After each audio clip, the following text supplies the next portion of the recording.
আজকে আমাদের দুপুরে খাবারে কী কী রান্না হয়েছে চলো দেখে নিই। আজকে কিন্তু একটা মজার জিনিস রয়েছে জানো তো। এই যে ফার্স্টে রয়েছে সাদা ভাত, তারপরে এখানে আছে প্রথম পাতে খাওয়ার জন্য শাক, পালং শাকের চচ্চড়ি, যেটা এখন সবার বাড়িতেই হবে। এই যে আমার স্পেশাল বেগুন পোড়া।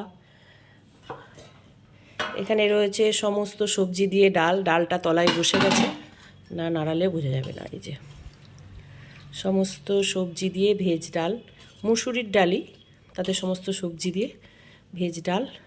আর আজকে মাছটা আমার ঝোল করা হয়নি, এরকম চচ্চড়ি টাইপের করা রয়েছে। আর যেটা স্পেশাল বলছিলাম, এই দেখো কি বলো তো, এটা হচ্ছে ক্যাকড়া।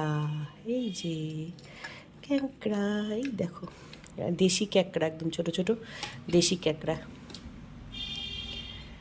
তো আজকে আমাদের লাঞ্চে এইগুলোই রয়েছে, তখন আমরা